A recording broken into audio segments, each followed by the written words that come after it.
Welcome into the GigEm247 Sports Podcast. I am Andrew Hoddersley, joined by Brian Peroni, a little post pool party Yeah. edition of the podcast, breaking everything down. Brian, how are you doing? And just to start off with, what are your overarching kind of takeaways from the pool party? Oh, I'm doing well, man. Ready for the football season. Starts this week with practice. So, and high schools are starting too. So, I love this time of year. The pool party. If anybody, hopefully everybody watched this or listened to us last week.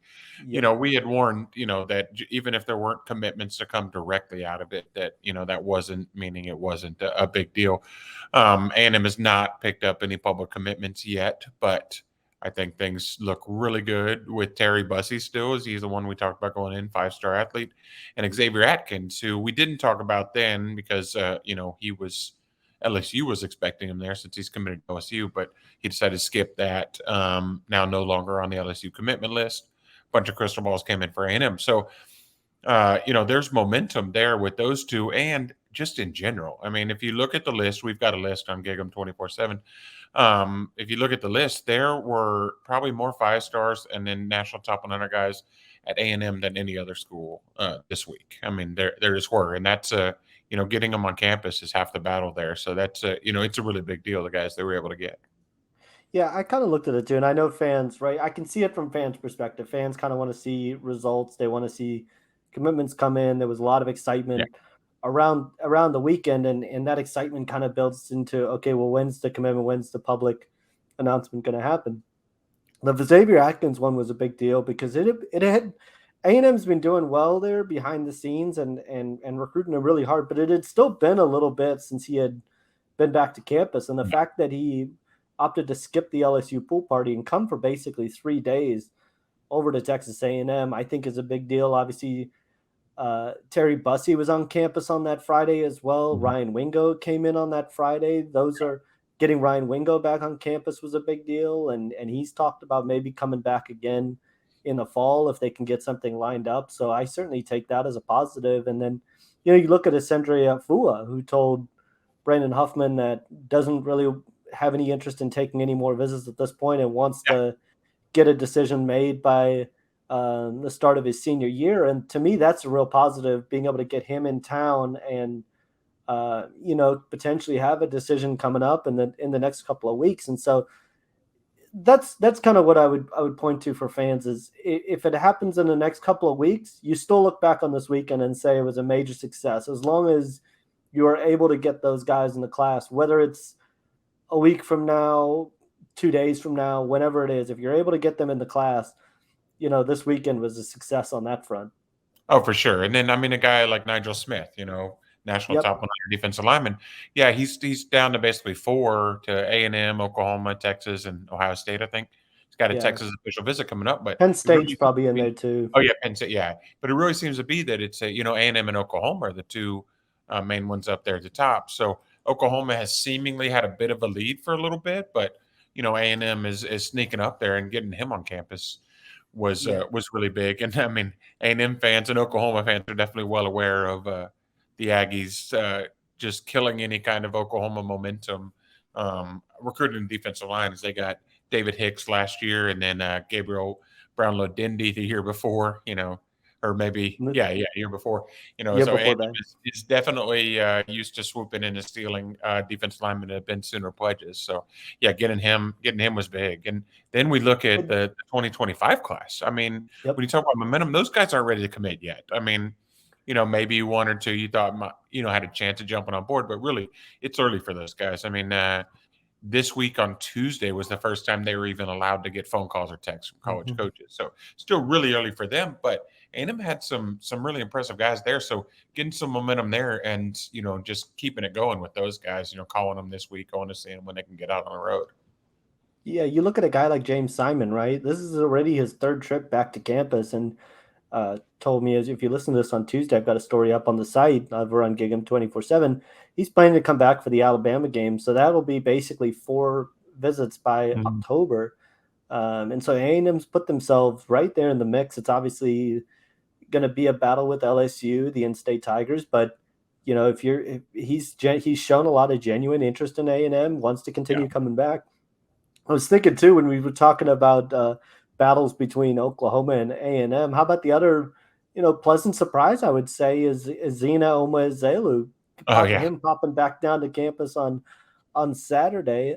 He was actually expected to be at Yeah. Oklahoma and decided to pivot and head over to A&M And instead. do you And get a flat tire? Trying to leave yeah, college. well, flat tire. Yeah, right. There's got the flat tire going from the Allen area down to College Station now, but he ended up making it, flat tire and all, and came with Nigel Smith actually, and so the two of them and Zena just said, it was another good trip. Got the chance to talk more with Jimbo Fisher. He just wanted to see the vibe down at A&M, and Dylan Evans is really turning into one of the big time recruiters. I mentioned this Yeah. about a week or two ago in a notebook, but he's really turning into a big time recruiter. Obviously, with Nigel Smith, with Zeno Mezelu, a lot of guys have kind of mentioned him being in their ear quite a bit, and so getting him back on campus, I think was a real positive. Both those guys took official visits in June to A&M, and so getting him back was really nice. And you mentioned they had a lot of 5-star or a lot of 5-stars on campus. Kobe Black Mhm. ended up making the trip.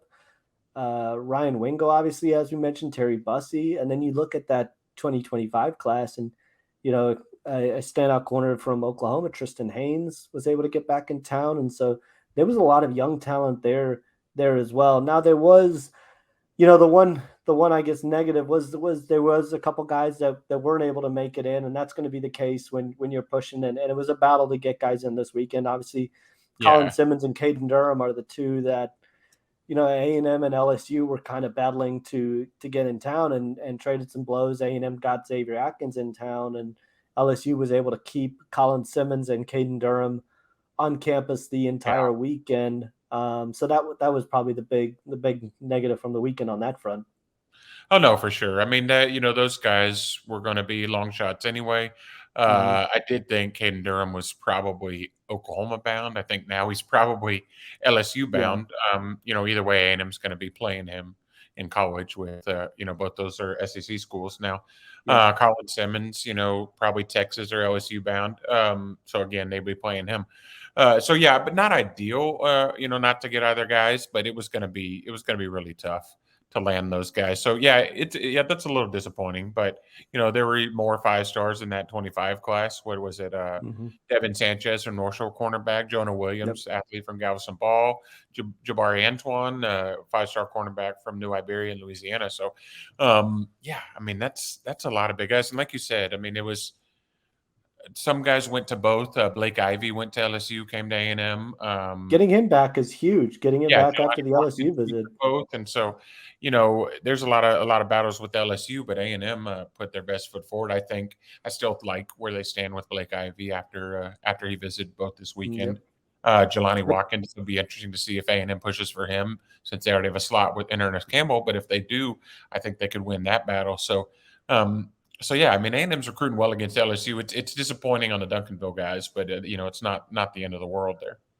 Yeah, they haven't. There's just something about Duncanville. They just haven't been able to break through and Yeah, really get some of those guys. And they've really been pushing hard to get those guys on campus as much as they can. And as we said last week, I'm not too concerned still about the running back position. The A&M has shown a history of being able to get good running backs in the class, and there's yeah, still plenty of runway to go. So not a huge concern for me. And the good news when we talk to people over the course of the weekend, and everybody gives pretty honest feedback. The thing that I think an overarching theme that stood out for me was organized and in sync kept coming up from different people yeah, about the event and the way everything was put on together. I think that to me is encouraging about, we talked about the struggles A&M had last summer in terms of, getting momentum. But I think when you put together the class that they put together already, trying to get back into the top 10, when you start hearing events are organized and in sync, especially from sources, not necessarily from players, but from sources, you can tell that's a good sign about what A&M has going on in general.